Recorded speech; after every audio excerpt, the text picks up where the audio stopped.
মোহতারাম হাজেরিন, চোখের পলকেই কেটে যাচ্ছে জীবন। আজ যে শ্বাস নিচ্ছি এটাই যে শেষ নয় তার কোনো নিশ্চয়তা নেই।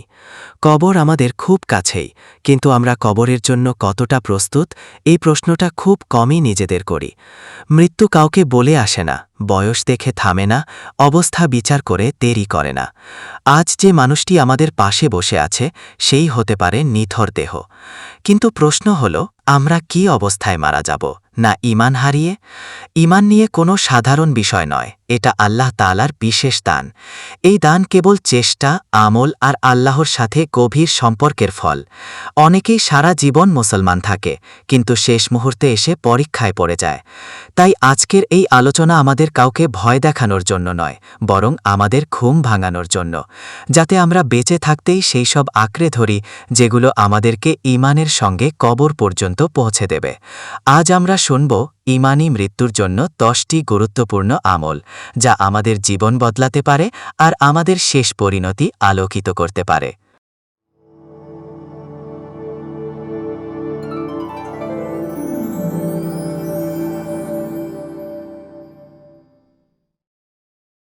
আলহামদুলিল্লাহি ওয়াকাফা ওয়াসালামুন আলা ইবাদিহিল্লাযীনা ইসতাফা ফাআউযু বিল্লাহি মিনাশ শাইতানির রাহিম বিসমিল্লাহির রহমানির রহিম বারাকাল্লাহু লি ওয়া লাকুম ফিল কুরআনিল আযীম ওয়া নাফা'আনি ওয়া ইয়্যাকুম বিমা ফীহি মিনাল আয়াতি ওয়ায-যিকরিল হাকীম ওয়া জা'আলানি ওয়া ইয়্যাকুম মিনাস সালিহিন আকুলু قولي هذا أستغفر الله لي ولكم ولسائر المسلمين فاستغفروه إنه هو الغفور الرحيم اللهم صل على سيدنا محمد وعلى آل سيدنا محمد وبارك وسلم হামদ সালাতে তর।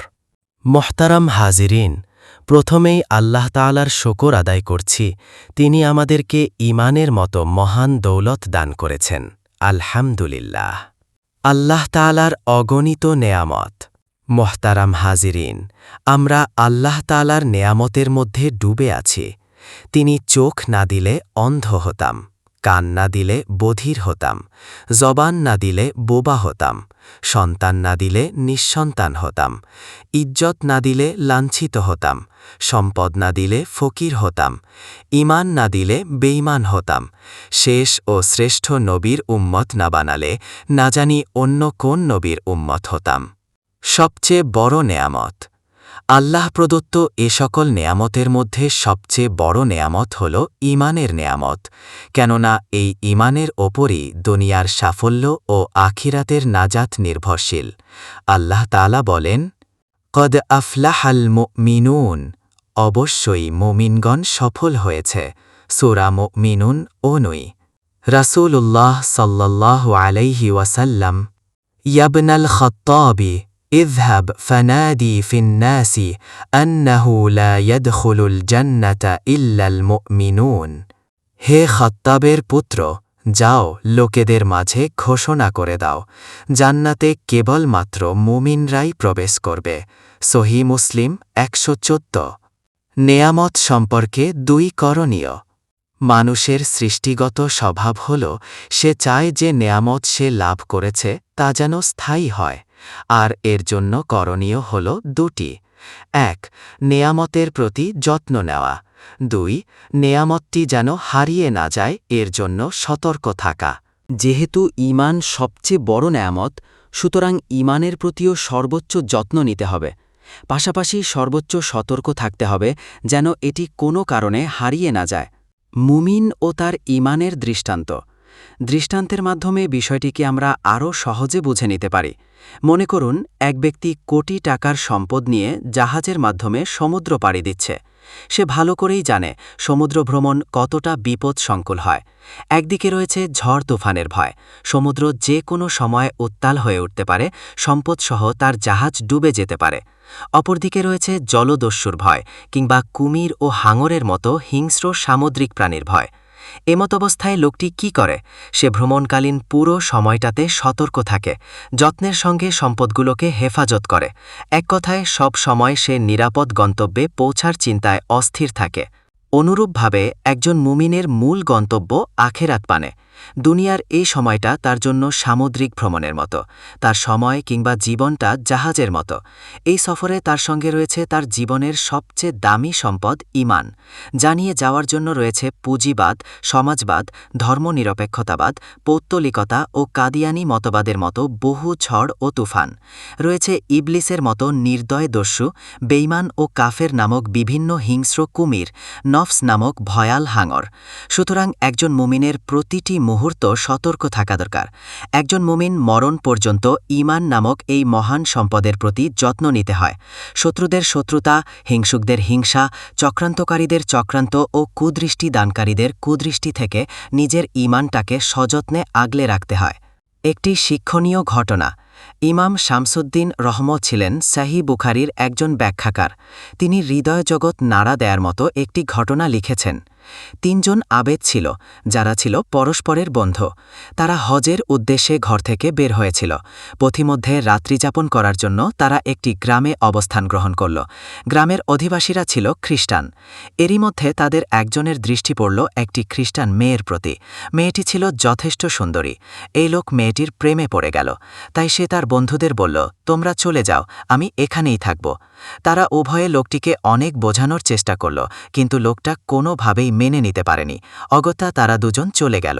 তারপর লোকটা মেয়েটার বাবার নিকট গিয়ে বিয়ে করার প্রস্তাব দিল।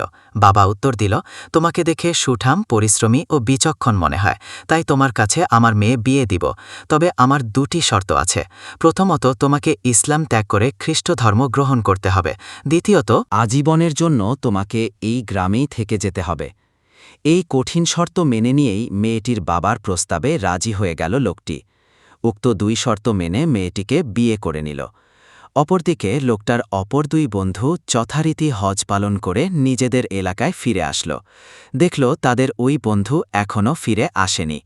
এভাবে কয়েক বছর কেটে গেল, এমনকি তারা বৃদ্ধ হয়ে গেল। বহু বছর পর বৃদ্ধাবস্থায় একদিন এই 2 বন্ধু বসে গল্প করছিল। ইত্যবসরে এক বন্ধু বলে ওঠে, আচ্ছা, আমরা তো 3 বন্ধু ছিলাম, 2 বন্ধু এখনও আছি, কিন্তু আমাদের 3য় বন্ধু আজ আমাদের সাথে নেই। সে তো আমাদের সঙ্গে হজের উদ্দেশ্যে বের হয়ে অমুক এলাকায় রয়ে গিয়েছিল। না জানি এখন সে কী অবস্থায় আছে। চলো আমরা একটু সেখানে যাই, তার খোঁজ খবর নিয়ে আসি। তারপর একদিন এই 2 বন্ধু সত্যি সত্যি ওই এলাকার উদ্দেশ্যে রওনা হল, যেখানে বহু বছর আগে তাদের এক বন্ধুকে রেখে এসেছিল। ওই এলাকায় গিয়ে লোকজনকে জিজ্ঞেস করে করে তাদের বন্ধুর ঠিকানা বের করল। কিন্তু আফসোসের বিষয় ছিল এই যে তারা জানতে পারল তাদের বন্ধু মাত্র কয়েকদিন আগে মারা গিয়েছে। আরও আফসোসের বিষয় ছিল এই যে তাকে খ্রিস্টানদের কবরস্থানে কবর দেওয়া হয়েছে। এহেন দুঃখজনক সংবাদ শুনে এই 2 বন্ধু নিদারুণ ব্যথিত হল। তারপর চিন্তা করল যে এসেই যখন গিয়েছি তার কবরটা একটু দেখে যাই। এই চিন্তা করে তারা তাদের এই বন্ধুর কবরে গেল। গিয়ে দেখতে পেল সেখানে একজন বৃদ্ধা এবং 2 জন যুবক বসে বসে কাঁদছে। এই 2 বন্ধুও খুব কান্না করল। অপরদিকে বৃদ্ধা মনে মনে ভাবল, আমি কাঁদছি কেননা যে লোকটি এই কুইপরে আছে সে আমার স্বামী, আর এই 2 যুবক কাঁদছে যেহেতু তারা আমাদের সন্তান, লোকটি তার বাবা। কিন্তু এই 2 অপরিচিত বৃদ্ধ লোক কাঁদছে কেন? এই চিন্তা থেকে উক্ত বৃদ্ধা লোক দুটিকে বলল, আপনারা কেন কাঁদছেন? কবরের লোকটি আপনাদের কি লাগে? তখন এই 2 জন পুরো ঘটনা শোনাল। বৃদ্ধা তখন উত্তর দিল, আপনারা তো ঘটনা তাই বলেছেন, বাকিটা জানেন না। বাকিটা আমার কাছ থেকে শুনুন। আপনাদের বন্ধু যৌবনকালে যে মেয়েটির প্রেমে পড়ে নিজের ধর্ম ও বাড়িঘর ত্যাগ করেছিল, সে মেয়েটি আমি, আমার যৌবনকালের ঘটনা। আপনাদের বন্ধু আমার বাবার কথা মেনে নিয়ে আমাকে বিয়ে করেছিল। তারপর যথারীতি আমাদের সংসার হয়। এই 2 যুবক যুবক আমাদেরই সন্তান। তবে আপনাদের কথা শুনে ও কান্না দেখে আমার অন্তরে এই বিশ্বাস সৃষ্টি হয়েছে যে ইসলামই সত্য ধর্ম, ইসলাম ছাড়া অন্য সকল ধর্ম অসার ও মিথ্যা। তাই আমি আপনাদের সাক্ষী রেখে এখনই ইসলাম ধর্ম গ্রহণ করতে চাচ্ছি। আপনারা আমাকে কালেমা শাহাদা পড়িয়ে দিন। উক্ত ঘটনা দেখার পর ওই দুই যুবক এগিয়ে এসে বলল, আমাদের মা বুদ্ধিমতী, তার বুদ্ধির প্রশংসা। সবাই করে, সুতরাং আমাদের মা ইসলাম গ্রহণ করছেন তো জেনে শুনেই করছেন। আমরাও আমাদের মায়ের মতো ইসলাম গ্রহণ করতে চাই, আমাদেরকেও কালিমা শাহাদা পড়িয়ে দিন। এভাবে ৩ জনেই খ্রিস্টধর্ম থেকে ইসলামের সুশীতল ছায়াতলে আশ্রয় গ্রহণ করল। উক্ত ঘটনা উল্লেখ করার পর ইমাম শামসুদ্দিন আস-সাফিরি মন্তব্য করেন, সুবহানাল্লাহি মান কানা মুসলিমান মাতা আলাল কুফরি ওয়া আসলামা মান কানা কাফিরন ফালিযালিকা ইয়ানবাগি আন ইয়াখাফাল মুসলিমু আকিবাতা আমরিহি ওয়া ইয়াসআলুল্লাহা হুসনাল খাতিমাহ। একমাত্র পবিত্র সত্তা আল্লাহ। যে ব্যক্তি মুসলিম ছিল সে কাফের হয়ে মারা গেল, আর যে কাফের ছিল তার ইসলাম গ্রহণের সৌভাগ্য হল। সুতরাং বোঝা গেল মুসলিম ব্যক্তির নিজের শেষ পরিণতি নিয়ে ভীত থাকা উচিত আর আল্লাহর নিকট শুভ মৃত্যুর দোয়া করা উচিত। আল মাজালিসুল ওয়াজিয়া ১/২৮৭। জনৈক আল্লাহওয়ালার অবস্থা। জনৈক আল্লাহওয়ালার ঘটনা অনেকের মুখে শুনেছি। এক ব্যক্তি তাকে উপহাস করে বলেছিল, কোনটি উত্তম, আপনার দাড়ি না আমার ছাগলের দাড়ি? লোকটি যদিও প্রশ্নটা করেছিল উক্ত আল্লাহওয়ালাকে হেয় প্রতিপন্ন করার উদ্দেশ্যে, কিন্তু তিনি বিষয়টি গুরুত্ব সহকারে নিলেন এবং বললেন, আপনার প্রশ্নের উত্তর আমি এখন দিতে পারব না, কেননা আমার তো জানা নেই যে আমার শেষ পরিণতি কি হবে, আমি ঈমানের সঙ্গে মৃত্যুবরণ করতে পারব কিনা। যদি আমার শেষ অবস্থা ভালো না হয় এবং ঈমানের সঙ্গে মৃত্যু না হয়, তাহলে আমি ছাগলটির দাড়ি কেন, বরং তখন আমি শূকর কুকুর থেকেও নিকৃষ্ট। আর যদি আমার শেষ অবস্থা ভালো হয় এবং ঈমান সহ মরণ হয়, তাহলে এই ছাগলটির দাড়ি কেন, বরং তখন গোটা দুনিয়া ও তার মাঝে অবস্থিত সব কিছুর চেয়ে আমার দাম বেশি হবে। শেষ ভালো যার, সব ভালো তার। এজন্যই হাদিস শরীফে রাসূলুল্লাহ সাল্লাল্লাহু আলাইহি ওয়াসাল্লাম, ইন্নামাল আমালু বিল খাওয়াতিম, নিশ্চয়ই ভালো মন্দ নির্ভর করে তার শেষ অবস্থার উপর। সাহিহ বুখারী ৬৬০৭। অপর হাদিসে তিনি বলেন, ফামান আহাব্বা মিনকুম আন ইউজাহজাহা আনিন নারি ওয়া ইউদখালাল জান্নাতা ফালতুদরিকহু মাউতাতুহু ওয়া হুয়া মুমিনুন বিল্লাহি ওয়াল ইয়াউমিল আখির। যে ব্যক্তি জাহান্নাম থেকে নাজাত পেয়ে এবং জান্নাতে প্রবেশ লাভ করে আনন্দিত হতে চায়, সে যেন আল্লাহর প্রতি ও আখেরাত দিবসের প্রতি ঈমানদার অবস্থায় মৃত্যুবরণ করে। নাসাই ৪২০২। শুভ মৃত্যু লাভের আমল। মোহতারাম হাজিরিন, এতক্ষণের আলোচনায় ঈমানের গুরুত্ব, মর্যাদা ও মরণ পর্যন্ত নিজের ঈমান হেফাজত করার অসীম প্রয়োজনীয়তা নিশ্চয়ই কিছুটা হলেও আমরা অনুধাবন করেছি।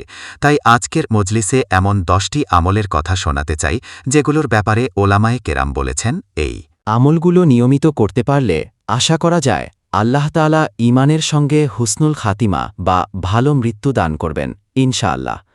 মনে রাখতে হবে, এ বিষয়ে এই আমলগুলোই একমাত্র নয়, এ বিষয়ে আরও আমল আছে। বরং যে কোনো নেক আমলই ঈমানকে তাজা করে এবং হুসনুল খাতিমা বা ভালো মৃত্যুর ক্ষেত্রে শক্তিশালী ভূমিকা রাখে।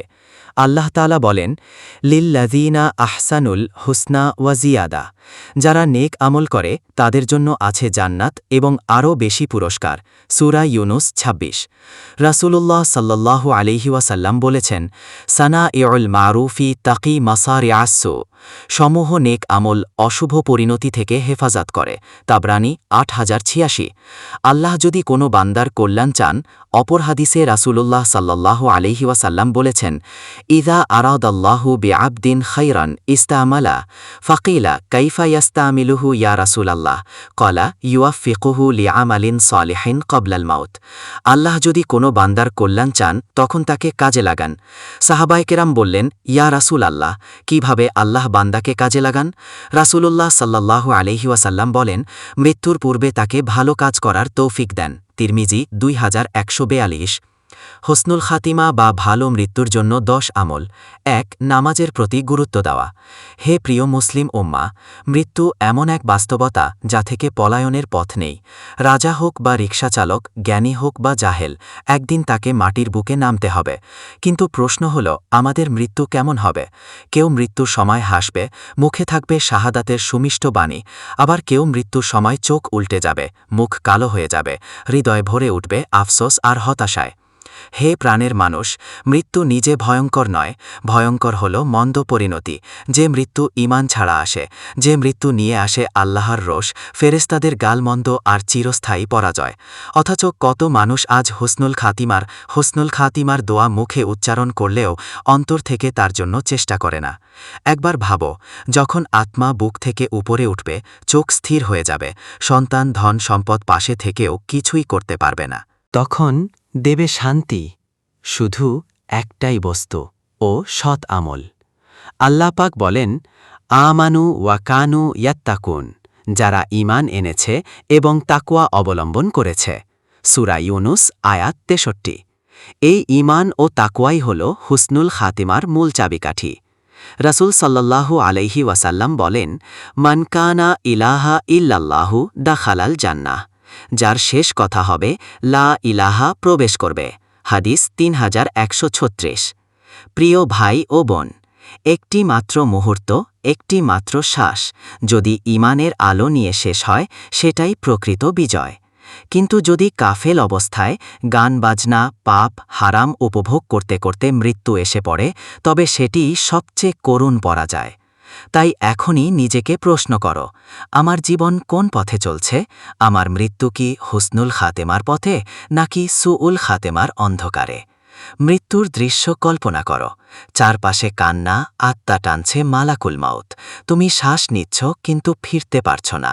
তখন যদি আল্লাহ তোমার মুখে লা ইলাহা ইল্লাল্লাহু উচ্চারণের তৌফিক দেন, তবে বুঝবে আল্লাহ তোমার প্রতি সন্তুষ্ট হয়েছেন। তাই হে আত্মা, আজ থেকেই তওবা করো, নামাজে ফিরে আসো, হারাম ত্যাগ করো, হৃদয়কে নরম করো, যেন শেষ মুহূর্তে আল্লাহ বলেন, ইয়া আইয়াতুহাল মুতমাইন্নাতু উরজিআই ইলা রব্বিকি রাদিয়াতাব। হে প্রশান্ত আত্মা, তোমার প্রভুর দিকে ফিরে যাও, তিনি তোমার প্রতি সন্তুষ্ট, তুমিও তার প্রতি সন্তুষ্ট। সূরা আল ফজর আয়াত 27। এই হল হুসনুল খাতেমা, সুন্দর সমাপ্তি, যেখানে মৃত্যু শেষ নয়, বরং আল্লাহর সান্নিধ্যে অনন্ত জীবনের সূচনা। নামাজ ঈমানী মৃত্যুর একমাত্র সেতু। হে প্রিয় মুসলিম উম্মাহ, আজকের সমাজে এক অদ্ভুত বৈপরীত্য দেখা যায়। সবাই ঈমানী মৃত্যু চায়, কিন্তু কেউ ঈমানী জীবন গড়ে তুলতে চায় না। সবাই জান্নাত চায়, কিন্তু নামাজ চায় না। সবাই বলে, আমি আল্লাহকে ভালোবাসি, কিন্তু আল্লাহর হুকুম মানতে রাজি নয়। সবাই বলে, আমি রাসূল সাল্লাল্লাহু আলাইহি ওয়াসাল্লামকে ভালোবাসি, কিন্তু তার সুন্নাতকে উপহাস করে। দেখো আজকের সমাজের দৃশ্য। কেউ বলে, ভাই নামাজ পড়ার সময় পাই না, অথচ ঘণ্টার পর ঘণ্টা ফোনে, সিরিজে, খেলায়, আড্ডায় কাটিয়ে দেয়। কেউ বলে, আল্লাহ তো অন্তরের দিকে তাকান, অথচ সেই অন্তর নামাজের সময় ফাঁকা, দুনিয়ার মায়ায় ভরা। কেউ বলে, রাসূলকে ভালোবাসি, অথচ তার দাড়ি, তার পোশাক, তার জীবনাচারকে উপহাস করে, যেন তার সুন্নাত পালন করা লজ্জার। কি অদ্ভুত সমাজ, যে রাসূল সাল্লাল্লাহু আলাইহি ওয়াসাল্লামকে শেখালেন, আসসালাতু ইমাদুদ্দিন ফাকাদ আকামাদ্দিন ওয়ামান হাদামাহা ফাকাদ হাদামাদ্দিন। নামাজ হল দ্বীনের স্তম্ভ। যে নামাজ কায়েম করে সে দ্বীন কায়েম করে, আর যে তা ধ্বংস করে সে দ্বীন ধ্বংস করে। তিরমিজি হাদিস 6221। তাকেই ভালোবাসি বলে দাবি করি, কিন্তু তার শেখানো নামাজকে হালকাভাবে নেই। আল্লাহ পাক বলেন, ফাওয়াইলুন লিল মুসাল্লিন আল্লাযীনা হুম আন সলাতিহিম সাহুন। অতএব ধ্বংস তাদের জন্য যারা নামাজ পড়েও গাফেল থাকে। সূরা আল মাউন আয়াত 4-5।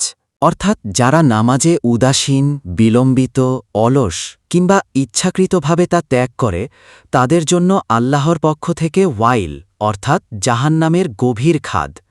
হে গাফেল মানুষ, ভাবো একবার, যদি আজ মৃত্যু, তোমার শেষ নামাজটা কখন পড়েছিলে মনে আছে? তোমার কর্ম যদি গাফেলতার হয় তোমার মৃত্যু কেমন হবে? যেমন কর্ম তেমনই মৃত্যু তেমনই পুনরুত্থান। রাসূল সাল্লাল্লাহু আলাইহি ওয়াসাল্লাম আলা মা মাতা আলাইহি, প্রত্যেক মানুষকে সেই অবস্থায় পুনরুত্থিত করা হবে মৃত্যুবরণ করেছে। মুসলিম হাদিস 2878। তুমি যদি গানে খেলায় দুনিয়ার মোহে ডুবে মরো তবে, কিন্তু যদি তুমি নামাজে থেকো, সেজদায় থেকো, আল্লাহর স্মরণে থেকো, তবে হে মানুষ আজ একবার থেমে ভাবো, তুমি আল্লাহর ভালোবাসা মানো না, তুমি রাসূল সাল্লাল্লাহু আলাইহি ওয়াসাল্লামকে তার সুন্নাত কেটে ফেলো, তুমি জান্নাত চাও কিন্তু নামাজের আহ্বান শুনেও অজুহাত দাও। এই কি ভালোবাসা? এই কি ঈমান? জান্নাতের পথে নামাজই প্রথম সিঁড়ি। আল্লাহ বলেন, ওয়াস্তাঈনু বাস-সালাত, ধৈর্য ও নামাজের মাধ্য চাও। সূরা আল বাকারা আয়াত ৪৫। যে নামাজ পড়ে আল্লাহ তার মৃত্যু সহজ করেন, যে নামাজ ত্যাগ করে সে ধীরে ধীরে অন্ধকারে তলিয়ে যায়। প্রিয় ভাই, প্রিয় বোন, তুমি যদি সত্যি ঈমানী মৃত্যু চাও, তুমি যদি সত্যি জান্নাত চাও, তুমি যদি সত্যি আল্লাহর ভালোবাসা চাও, তবে নামাজ ছাড়া কোনো পথ নেই। আজান শোনার সাথে সাথে ছুটে যাও মসজিদে, সেজদায় মাথা রাখো, চোখে অশ্রু ঝরাও, অন্তর দিয়ে বলো, হে আল্লাহ, আমাকে সেই মানুষ বানিয়ে দাও যে নামাজে মৃত্যুবরণ করবে, যার শেষ কথা হবে লা ইলাহা ইল্লাল্লাহ। ঈমানের সঙ্গে নামাজের সম্পর্ক কতটা গভীর তা বোঝার জন্য কোরআন মাজিদের একটি আয়াতের প্রতি লক্ষ্য করুন, যেখানে আল্লাহ তাআলা নামাজকে ঈমান বলে আখ্যায়িত করেছেন। আল্লাহ তাআলা বলেন, ওয়ামা কানাল্লাহু লিয়ুদিআ ঈমানাকুম, আল্লাহ এমন নন যে তোমাদের ঈমান তথা নামাজ নষ্ট করে দেবেন। সূরা বাকারা ১৪৩।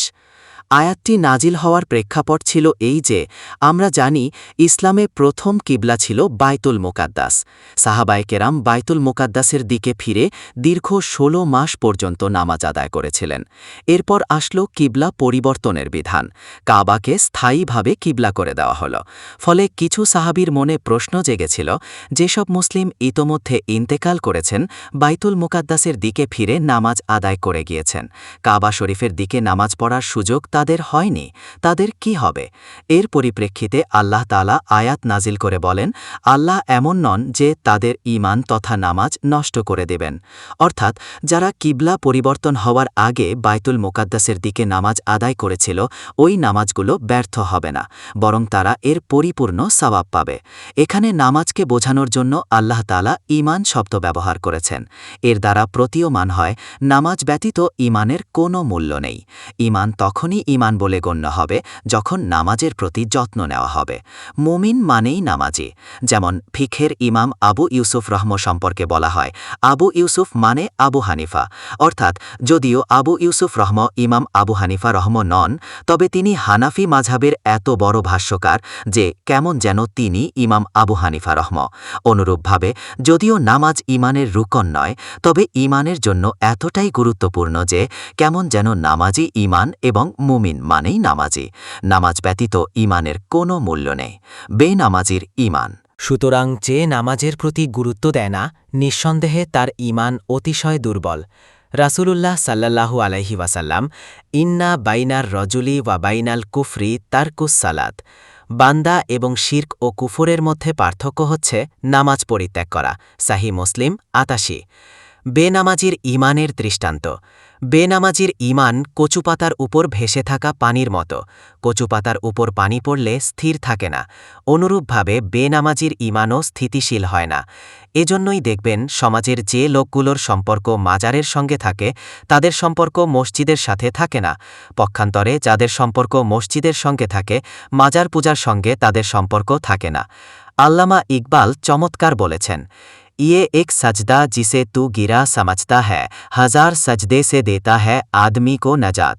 অর্থাৎ আল্লাহ তাআলাকে সাজদা দেওয়ার বিষয়টিকে তুমি সাধারণ মনে করতে পারো, কিন্তু মূলত এটি সাধারণ নয়, বরং এ সাজদাই তোমাকে হাজারো সাজদা থেকে বাঁচিয়ে রাখবে। সুতরাং যদি নিজেকে ঈমানদার মনে করেন তাহলে নামাজ পড়তেই হবে। দাঁড়িয়ে, বসে, শুয়ে, ইশারায়, যে অবস্থায় সম্ভব নামাজ ছাড়া যাবে না। ঘরে, বাইরে, পথে ঘাটে, দেশে বিদেশে, সাগরে, মহাকাশে যেখানেই অবস্থান করেন নামাজ পড়তেই হবে।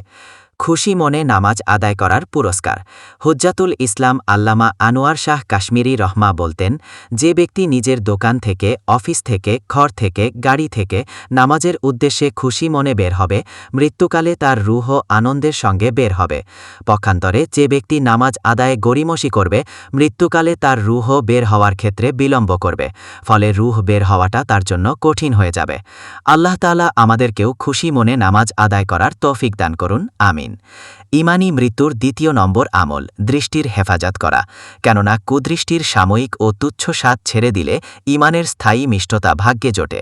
হাদিসে কুদসিতে এসেছে, রাসূলুল্লাহ সাল্লাল্লাহু আলাইহি ওয়াসাল্লাম বলেছেন যে আল্লাহ তাআলা বলেন, মান তারাকাহা মিন মাখাফাতি আবদালতুহু ঈমানান ইয়াজিদু হালাওয়াতাহু ফি কলবিহি। যে আমার ভয়ে তার দৃষ্টি ফিরিয়ে নিবে, আমি অন্তরে এমন ঈমান সৃষ্টি করব যাতে সে তার স্বাদ পাবে। আত-তারগিব ওয়াত-তারহিব 2/37। নারী পুরুষ উভয়ের জন্য দৃষ্টির হেফাজতের নির্দেশ। এজন্য আল্লাহ তাআলা নারী পুরুষ উভয়কে দৃষ্টির হেফাজতের নির্দেশ দিয়েছেন।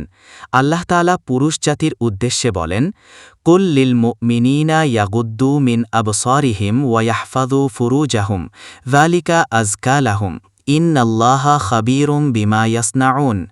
হে নবী, আপনি মুমিনদেরকে বলে দিন তারা যেন নিজেদের দৃষ্টি অবনত রাখে এবং লজ্জাস্থানের হেফাজত করে। এতে তাদের জন্য রয়েছে পবিত্রতা। তারা যা করে মহান আল্লাহ তা সম্পর্কে সম্যক অবগত। সূরা নূর 30। আমাদের শায়েখ ও মুর্শিদ মাহবুবুল উলামা মাওলানা পীর জুলফিকার আহমদ নকশাবন্দি দাবা বলেন, আয়াতের শেষাংশ ইন্নাল্লাহা খাবীরুম বিমা ইয়াসনাউন, নিশ্চয় আল্লাহ তাআলা তারা যা করে তা সম্পর্কে জানেন। এর মাঝে রয়েছে চ্যালেঞ্জ। আল্লাহের পক্ষ থেকে চ্যালেঞ্জ করা হচ্ছে যে বান্দা যদি উক্ত দিক নির্দেশনার তোয়াক্কা না করে, তাহলে যেন মনে রাখে যে মহান আল্লাহ অসচেতন নন। তিনি বান্দার প্রতিটি পদক্ষেপ সম্পর্কে পরিপূর্ণরূপে জানেন। অবাধ্যদেরকে কিভাবে শাস্তা করতে হয় তাও তিনি ভালোভাবেই জানেন। অনুরূপভাবে যেহেতু যৌনতার প্রতি আকর্ষণ নারী প্রকৃতিতেও রয়েছে, তাই আল্লাহ তাআলা নারী জাতির উদ্দেশ্যেও একই নির্দেশ দিয়ে বলেন, ওয়াকুল লিল মুমিনাতি ইয়াগুদ্দুনা মিন আবসারিহিন্না ওয়া ইয়াহফাযনা ফুরুজাহুন। হে নবী, ঈমানদার নারীদেরকে বলে দিন তারা যেন নিজেদের দৃষ্টি অবনত রাখে এবং লজ্জাস্থানের সংরক্ষণ করে। সূরা নূর। মর্মার্থ, চোখের অবাধ দৃষ্টি মানুষকে হারাম আকর্ষণে ফেলতে পারে। চোখের হেফাজত অন্তরের পবিত্রতা রক্ষা করে এবং ঈমান দৃঢ় রাখে। কুদৃষ্টির প্রভাব ও ঈমানী মৃত্যুর সঙ্গে সম্পর্ক। অন্তরের প্রশ্ন নষ্ট হয়। অবাধ দৃষ্টি কলুষিত করে। হারাম আকর্ষণ হৃদয়ে বাসা বাঁধলে ঈমান ক্ষয় হতে। 2. আখিরাতে প্রতিফলন। যারা দৃষ্টি হেফাজত করে, আল্লাহ তাদের জন্য সফলতা ও জান্নাতের প্রতিশ্রুতি রেখেছেন। 3. সাহাবীদের উদাহরণ। হযরত আলী রাদিয়াল্লাহু আনহু বলেছেন, যে ব্যক্তি চোখে হেফাজত করে, আল্লাহ তার অন্তরকে আলোকিত করেন। ও দৈনন্দিন প্রয়োগ। চোখের হেফাজত করা হল ঈমানী উন্নতির দ্বিতীয় গুরুত্বপূর্ণ আমল। কুদৃষ্টি থেকে রক্ষা পাওয়া মানে অন্তরকে হারাম আকর্ষণ থেকে মুক্ত রাখা। আল্লাহর নৈকট্য এবং জান্নাত লাভের জন্য চোখের নজর নিয়ন্ত্রণ অপরিহার্য। দৈনন্দিন প্রয়োগের উপায়: চোখ ফেরানো। মোবাইল, কম্পিউটার বা সামাজিক মাধ্যমে হারাম ছবি বা ভিডিও দেখা এড়ানো। 3. নিয়মিত দোয়া করা। আল্লাহুম্মা আহফাজ আইনি, আল্লাহ আমার চোখে হেফাজত কর। 4. পবিত্র স্থান ও পরিবেশে সময় কাটানো। আত্মনিয়ন্ত্রণ চর্চা করা, হারাম আকর্ষণের প্রতি সচেতন থাকা। কুদৃষ্টি ঈমানকে দুর্বল করে দেয়। কোনো ব্যক্তির যদি জ্বর হয় তাহলে সে দুর্বল হয়ে পড়ে। অনেক সময় দুর্বলতা এতই বেশি হয় সে স্বাভাবিক চলাফেরাও করতে পারে না, কাজের প্রতি আগ্রহ হারিয়ে ফেলে। তার মনে চায় সারা দিন সে বিছানায় পড়ে থাকবে। অনুরূপভাবে যে ব্যক্তির কুদৃষ্টি দেওয়ার অভ্যাস আছে, নাটক সিনেমা দেখার স্বভাব আছে, ইন্টারনেট ব্যবহারের নিয়ন্ত্রণ নেই, তার ঈমানও দুর্বল হয়ে পড়ে। তখন নেক কাজ করা তার জন্য কঠিন হয়ে পড়ে। কুদৃষ্টি ইবাদতের মজা ছিনিয়ে নেয়। শাইখুল হাদিস মাওলানা জাকারিয়া রহম বলেন, এ বিষয়ে আমার নিজেরও অভিজ্ঞতা আছে। আমার অনেক বন্ধুবান্ধব প্রথম জিকির ও মুজাহাদা খুব জোশের সঙ্গে করে, কিন্তু কুদৃষ্টির কারণে একসময় এই জোশ বাকি থাকে না। পরিণামে আমলের তাওফিক ছিনিয়ে নেওয়া হয়। নেক কাজের নিয়ত করে, কিন্তু কুদৃষ্টির কারণে নিয়তে দুর্বলতা চলে আসে। জান্নাতি হুরের কথা শুনে নামাজের জন্য প্রস্তুত ছিলাম। মূর্তিগুলোর দাপানি দেখে নিয়ত পাল্টে গেল। কুদৃষ্টি দানকারীর কাছে শয়তানের অনেক আশা ভরসা। জনৈক বুজুর্গের শয়তানের সাথে দেখা হলো। তিনি শয়তানের কাছে জানতে চাইলেন যে কারণে মানুষ তোমার জালে ধরা পড়ে সে ধ্বংসাত্মক কাজ কোনটি? শয়তান উত্তর দিল, পরনারীর প্রতি কামনার দৃষ্টি দেয়া এমন কাজ, আমি তার ব্যাপারে প্রত্যাশা রাখি যে সে আমার জালে যে কোনো সময় ফেসে যাবে। দৃষ্টি অবনত রাখে এমন লোকের ব্যাপারে আমি নিরাশায় ভুগতে থাকি। আমার অনেক চেষ্টা তদবির তার ক্ষেত্রে ব্যর্থ হয়ে যায়। আমি শপথ করেছিলাম আদম সন্তানকে চারিদিক থেকে ঘিরে ধরব। চারিদিকের মধ্যে নিচের দিক পড়ে না, তাই এই দিকটা নিরাপদ। যে ব্যক্তি দৃষ্টি নিচু করে সে আমাকে আশাহত করে। কুষ্ঠির কারণে অশুভ মৃত্যু। ইবনুল জাউজি রহমা লিখেছেন, মিশরের জামে মসজিদের মুয়াজ্জিন আজান দেয়ার উদ্দেশ্যে মিনারে উঠল। পাশের ছাদে দৃষ্টি পড়তেই জনৈক সুন্দরী খ্রিস্টান নারীর প্রতি তার চোখ পড়ল। ভাবল, নতুন ভাড়াটিয়া মনে হচ্ছে, আজানের পর গিয়ে পরিচিত হব। আজানের পর মুয়াজ্জিন গেল ওই প্রতিবেশীর বাড়িতে। দরজায় কড়া নাড়ার পর মহিলাটির বাবা বের হল। কথাবার্তার একটা পর্যায়ে জানা গেল এ তো মহিলা নয়, বরং কুমারী মেয়ে, এখনও বিয়ে হয়নি। মুয়াজ্জিন বিয়ের প্রস্তাব দিল।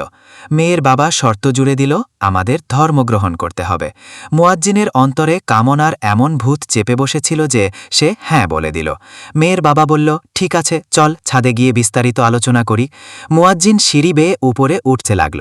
হঠাৎ পা পিছলে সে পড়ে গেল এবং ঘাড়ের রগ ছিঁড়ে গে সেখানেই মারা গেল। না খুদা হি মিলা, না ওয়াসালে সানাম, না এধারকে হুয়ে, না ওধারকে রাহে। আল্লাহকে পেল না, প্রতিমারও ঘনিষ্ঠ হল না, একুলো পেল না, ওই কুলো রইল না। উক্ত আলোচনা থেকে প্রতীয়মান হল, যদি মরণ পর্যন্ত ঈমান হেফাজত করতে চান, যদি শুভ মৃত্যু চান, তাহলে দৃষ্টির হেফাজত করতে হবে। আল্লাহ তাআলা আমাদের সকলকে দৃষ্টির হেফাজত করার তৌফিক দান করুন, আমিন। ৩. মিসওয়াক করা। টুথব্রাশ এবং মিসওয়াক উভয়টাই দাঁত পরিষ্কার করে, তবে ব্রাশ করলে দাঁতের পরিষ্কার করার সওয়াব হয়তো পাবেন, কিন্তু মিসওয়াকের ফজিলাত পাবেন না। মিসওয়াকের ফজিলাত পেতে হলে মিসওয়াকই করতে হবে। হাদিস শরীফে রাসূলুল্লাহ সাল্লাল্লাহু আলাইহি ওয়াসাল্লাম বলেছেন, আস-সিওয়াকু মাথারাতুন লিল ফামি মারদাতুন লিল রব্বি। মিসওয়াক মুখের পবিত্রতা, রবের সন্তুষ্টির মাধ্যম। সুনানে ইবনে মাজা 289। আর আল্লাহ তাআলার সন্তুষ্টিই তো মুমিনের সবচেয়ে বড় চাওয়া ও পরম পাওয়া। আল্লাহ তাআলা বলেন, ওয়া রিদওয়ানুন মিনাল্লাহি আকবার। আর আল্লাহর সন্তুষ্টি সবচেয়ে বড় বিষয়। সূরা তাওবার ৭২। এ কারণেই আল্লামা ইবনু আবেবিন রহমতুল্লাহি বলেন, মিসওয়াকের উপকারিতা ৩০-এরও অধিক। আদনাহা ইমাতত আল আদা। তন্মধ্যে সবচেয়ে ক্ষুদ্র উপকার হচ্ছে মুখের দুর্গন্ধ দূর হয়। ওয়া আলাহা তাযকিরুস শাহাদাতি আইন্দাল মাউত। আর সর্বোচ্চ উপকার হচ্ছে মৃত্যুর সময় কালিমা শাহাদা স্মরণ হয়। ফাতাওয়ায়ে শামি 1/239। মিসওয়াকের আরও উপকারিতা। হাফেজ ইবনুল কাইয়িম রহমতুল্লাহি আলাইহির অনেক উপকারিতার কথা উল্লেখ করেছেন, তার মধ্যে থেকে যে কয়টি মনে আছে বলে দেই। যেমন, ইয়াসুদ্দুল্লিসা, দাঁতের মাড়ি শক্ত করে। ওয়াইয়াজলু আল বাসারা, দৃষ্টিশক্তি বৃদ্ধি করে। ওয়াইয়াজলু আল মাইদাতা, ওয়াইয়ুনাশিতু লিল কোরআনি ওয়াযিকরি ওয়াসসালাতি, তেলাওয়াত, জিকির ও নামাজের জন্য উদ্যমী করে তোলে। আল্লাহ তাআলাকে খুশি করে। ওয়াইয়ুজবু আল মালাইকা, ফেরেশতাদেরকে মুগ্ধ করে। নেকিসমূহ বৃদ্ধি করে। জাদুল মাআদ 4/296। তাছাড়া এটি পকেট থেকে বের করলেই নামাজের কথা মনে পড়ে। এটি পকেট থেকে বের করলেই সুন্নাতের কথা মনে পড়ে। এটি পকেট থেকে বের করলেই রাসূলুল্লাহ সাল্লাল্লাহু আলাইহি ওয়াসাল্লামের কথা মনে পড়ে, আল্লাহর কথা মনে পড়ে। মৃত্যুর আগ মুহূর্তেও মিসওয়াক। মিসওয়াকের প্রতি নবীজির কী পরিমাণ ভালোবাসা থাকলে তিনি মৃত্যুর আগ মুহূর্তেও মিসওয়াকের কথা ভুলে যাননি, তখনও তিনি মিসওয়াক করেছিলেন। আম্মাজান রাজি বলেন, নবীজি সাল্লাল্লাহু আলাইহি ওয়াসাল্লাম করেছিলেন, সেদিন তিনি আমার ঘরে ছিলেন, আমার বুকে মাথা রেখে ইন্তেকাল করেছিলেন। সেদিন তিনি ছিলেন প্রচণ্ড অসুস্থ। তিনি অসুস্থ হলে আমাদের মধ্যকার কেউ দোয়া পড়ে তাকে ছাড়ফুঁক করতেন, তাই আমি তাকে ছাড়ফুঁক করছিলাম। এ সময় আমার ভাই আব্দুর রহমান আসল। তার হাতে ছিল মিসওয়াকের একটি তাজা ডাল। নবীজি তখন সেদিকে এমনভাবে তাকালেন যে আম্মাজান আয়েশা রাজিয়াল্লাহু বলেন, ওয়ারাফতু আন্নাহু তিনি মিসওয়াককে ভালোবাসেন। আমি তখন জিজ্ঞেস করলাম, আমি কি আপনার জন্য মিসওয়াক নিব? তিনি মাথা নাড়িয়ে জানালেন যে হ্যাঁ। তখন আমি মিসওয়াকটি নিলাম, কিন্তু মিসওয়াক ছিল তার জন্য শক্ত। তাই আমি জিজ্ঞেস করলাম, আমি কি এটি আপনার জন্য নরম করে দিব? তখন তিনি মাথা নাড়িয়ে হ্যাঁ বললেন। তখন আমি তা চিবিয়ে নরম করে দিলাম। এরপর তিনি ভালোভাবে মিসওয়াক করলেন। আয়শা রাজিয়াল্লাহু ততদিন বেঁচে ছিলেন, ততদিন উক্ত ঘটনা যখনই মনে করতেন তখনই আল্লাহ তাআলার শকর আদায় করতেন। শকর আদায়ের পদ্ধতিও ছিল দারুণ সুমিষ্ঠ। শকর আদায় করতেন এভাবে: আলহামদুলিল্লাহিল্লাযী জামাআ বাইনা রিকি ওয়া রিকিহি ফি আখিরি ইয়াউমিন মিনাত দুনিয়া। সকল প্রশংসা ওই আল্লাহর জন্য যিনি নবীজির জীবনের দুনিয়ার শেষ দিনে তার মুখের লালা এবং আমার মুখের লালা একত্র করে দিয়েছেন। সাহি বুখারী 4449, সাহি ইবনে হিব্বান 7116। 4. সর্বদা অজুর সঙ্গে থাকা। আমরা সাধারণত অজু ছাড়াই থাকি, অথচ অজু ছুটে গেলে সঙ্গে সঙ্গে অজু করে নেওয়া গুরুত্বপূর্ণ একটি আমল। ইমাম গাজালি রহমা বলতেন, যখন অজু করবে তখন তোমার অন্তরের দিকে তাকিয়ে দেখো। দেখবে অজু করার আগের অবস্থা এবং পরের অবস্থা এক নয়। অজু করলে অন্তর নুরানি হয়ে যায়, যার ফলে অন্তরে অপার্থিব প্রশান্তি অনুভূত হয়। আল্লাহওয়ালারা নিজেদের সঙ্গে অজুর পাত্র রাখতেন। এজন্য আমাদের মাশায়েখ সব সময় অজুর সঙ্গে থাকার প্রতি সবিশেষ গুরুত্ব দিতেন। তারা বলতেন, শয়তানের হামলা থেকে বেঁচে থাকার জন্য এটি একটি শক্তিশালী আমল। এতে নেক আমলের আগ্রহ হয়ে যায়, গুনাহের প্রতি অনাগ্রহ সৃষ্টি হয়। এজন্য দেখা যায় আমরা যেমন মোবাইল সঙ্গে রাখি, আল্লাহওয়ালারা সব সময় সঙ্গে অজুর পাত্র রাখতেন। হাসান বাসরি রহমা বলেন, অনেক আল্লাহওয়ালাদের অবস্থা এমন ছিল যে তারা নিজেদের সঙ্গে পানির একটি পাত্র রাখতেন, যাতে করে কোথাও ইস্তেঞ্জার প্রয়োজনই দেখা দিলে সঙ্গে সঙ্গে অজু